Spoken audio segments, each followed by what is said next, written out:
astuces qui nous sont proposées dans cet agenda consacré à Hildegarde de Bingen. J'espère que nous allons encore avoir de belles surprises.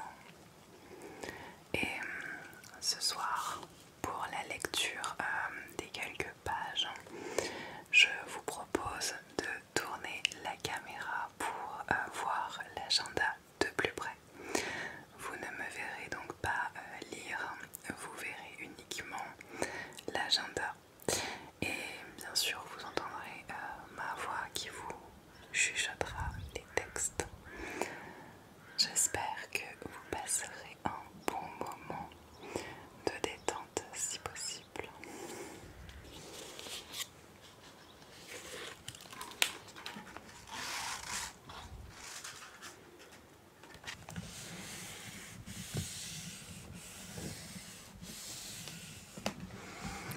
Alors, on va commencer avec donc la première semaine de février, qui est cette semaine, puisqu'on est ici au mercredi 2 février.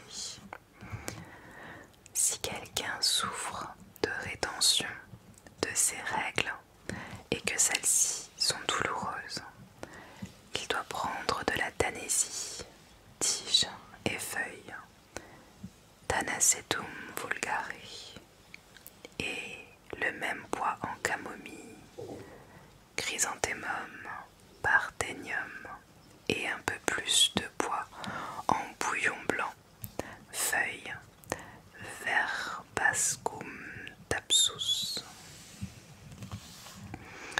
Alors, la nouvelle lune a eu lieu donc là, hier. Pour celles et ceux qui s'intéressent aux phases de la lune. La pensée d'Hildegarde. Hildegarde recommande cette application chez la femme de type sanguin, mais aussi pour tous les autres types psychologiques de femmes souffrant de dysménorrhée et faible menstruation. Donc c'est pour surtout les menstruations des femmes, donc les règles des femmes. Inhalation de vapeur d'eau de camomille, Tanésie et bouillon blanc. Faites bouillir 2 cuillerées à soupe de bouillon blanc haché, 1 cuillère à soupe de feuilles de grande camomille hachée et 1 cuillerée à soupe de feuilles de Tanésie hachée dans 1 litre d'eau, puis filtrez. Laissez l'infusion s'évaporer goutte à goutte dans le sauna et posez les herbes chaudes en compresse sur tout le bas-ventre. Si vous n'avez pas de sauna à disposition, vous pouvez déposer les plantes ci-dessus dans un saladier, y verser de l'eau frémissante, puis fermer les yeux et vous penchez au-dessus du saladier, une serviette sur la tête, mais pas trop près non plus pour éviter toute brûlure, de façon à respirer un maximum de vapeur pendant une dizaine de minutes. Ça me fait penser aux inhalations qu'on réalise quand on a un peu le nez bouché. On se met au-dessus d'eau bouillante pour avoir la vapeur, avec parfois quelques huiles essentielles, et de cette façon on arrive à dégager les voies nasales. Malheureusement, ça ne dure pas. Surtout en ce moment, il y a pas mal de nez bouché. Alors, le conseil santé de la semaine. En usage local, les fleurs de bouillon blanc sont anti-inflammatoires, antiseptiques et cicatrisantes. Elles sont conseillées pour soigner diverses affections dermatologiques telles que de petites plaies, furoncles, hémorroïdes, coups de soleil, engelures. Antispasmodique, le bouillon blanc est aussi employé pour soulager les douleurs abdominales. D'origine digestive, on lui reconnaît aussi des activités antidiarrhéiques, diurétiques, sudorifiques et anti-rhumatismales. Et il me semble que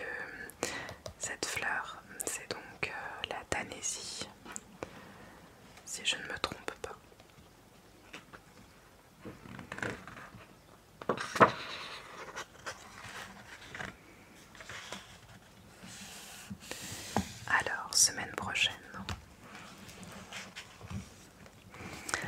Prends la cendre de l'écorce et des feuilles d'un prunier et fais-en une lotion. Quand ta tête est pleine de poussière, pellicule ou se fane, cheveux ternes, lave-la souvent avec ce liquide. Le cuir chevelu redeviendra beau et sain et produira de beaux cheveux. La pensée d'Hildegarde. La moniale recommande l'utilisation de cette lotion à la cendre de bois de prunier pour ralentir la chute des cheveux et activer leur repousse. C'est intéressant ça. Lotion à la cendre de prunier, de bois de prunier, pardon. Mettez un verre de cendre de prunier dans 50 centilitres d'eau, puis laissez macérer 24 heures. Utilisez ce mélange en dernière eau de rinçage en massant le cuir chevelu. Répétez l'opération 1 ou 2 fois par semaine en cure de 2 mois. Grâce à sa richesse en minéraux, en oligo-éléments, soufre, zinc, cuivre, fer, silice, calcium et potassium, et en vitamines A, C, B2, B5, B9, l'ortie est aussi un excellent fortifiant capillaire. Elle aide par ailleurs à réguler la production de sébum, apaise les démangeaisons et aide à combattre la chute des cheveux. Autre recette possible, mélangez 100 g de feuilles fraîches d'ortie avec 500 ml d'alcool à 60 degrés, 500 ml d'eau et 500 ml de vinaigre blanc. Laissez macérer pendant 10 jours, puis pressez les feuilles pour en exprimer le suc et utilisez cette lotion en friction le soir sur le cuir chevelu. Ok. Le conseil beauté de la semaine. Cette lotion existe en version prête à l'emploi. Vous pourrez vous la procurer sur des sites spécialisés. Vous pouvez également utiliser le jus d'ortie fraîche en friction pour lutter contre la chute des cheveux. Concernant la seconde recette avec de l'ortie, si vous ne souhaitez pas aller cueillir des orties, sachez que vous trouvez également facilement sur des sites spécialisés de l'ortie réduite en poudre pour réaliser des soins capillaires maison. C'est ce que j'utilisais pour faire mon shampoing solide maison avec de la poudre d'ortie.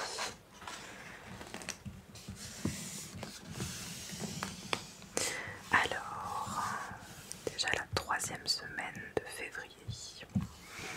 Si un homme s'est blessé accidentellement, il doit nettoyer la plaie avec du vin et faire cuire de l'achillée millefeuille sur un feu doux, essorer légèrement les feuilles et en faire des compresses. Ainsi, l'achillée millefeuille retire le pus et les nécroses de la blessure et permet sa guérison. Là, nous aurons la pleine lune, donc le mercredi 16, donc dans 2 semaines tout pile. La pensée d'Hildegarde. L'achillée millefeuille, Achillea millefolium, tient une place importante dans la pharmacie d'Hildegarde. Elle l'utilise sous diverses galéniques, infusions, vins et compresses. Pour l'infusion, la moniale utilise à la fois des feuilles d'achillée millefeuille et de l'achillée millefeuille en poudre.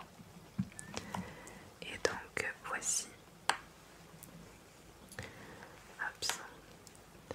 à quoi ressemble la fleur de cette plante. Alors, infusion et compresse d'achillée millefeuille. On peut profiter des bienfaits de l'achillée millefeuille sous forme d'infusion à boire avant les repas pour lutter notamment contre le manque d'appétit, le rhume, la fièvre et les bouffées de chaleur. Pour cela, faites infuser une cuillerée à soupe de plantes séchées dans une tasse d'eau frémissante pendant 10 minutes. Filtrez et buvez jusqu'à 4 tasses par jour. Vous pouvez aussi imbiber des compresses de cette infusion et ensuite les appliquer sur les zones irritées de la peau afin de faciliter la cicatrisation, mais aussi en cas d'entorse ou d'hémorroïdes.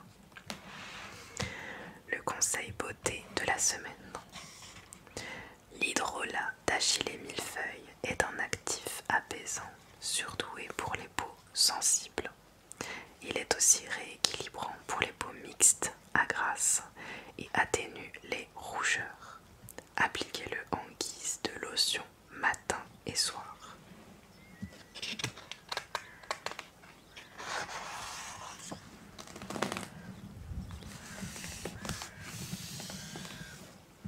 Et là, il me semble qu'on sera sur la dernière semaine, oui, de février. Ensuite, on passera au mois de mars. Alors, semaine 8. La chicorée sauvage est chaude et humide et symbolise la courtoisie. Celui qui en est porteur attire sur lui la haine de ses semblables. Ah là là, le 24 février, ce sera mon anniversaire.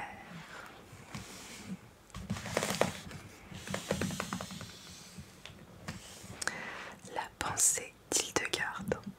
Les légumes tiennent une place importante dans l'alimentation hildegardienne car ils sont alcalinisants. Mais attention, selon la moniale, tous ne sont pas bons à être consommés. C'est notamment le cas des endives ou des chicorées, des choux qui augmentent les mauvaises humeurs, de l'oseille, de l'oignon cru, des champignons, du poivron, de l'aubergine et de la tomate crue, sans oublier le poireau qui, toujours selon la moniale, stocke l'arsenic de la terre, détruit le système immunitaire et provoque des crises d'eczéma. Eh bien, eh bien.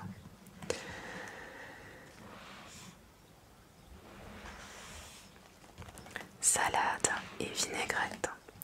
Hildegarde conseille de toujours assaisonner la salade 30 minutes avant de la servir avec une petite vinaigrette composée d'huile de chanvre, de vinaigre, de vin, d'aneth, d'ail cru, de sel et de poivre blanc, de sorte qu'elle eut le temps de s'imprégner de ces condiments avant d'être mangée, écrit-elle.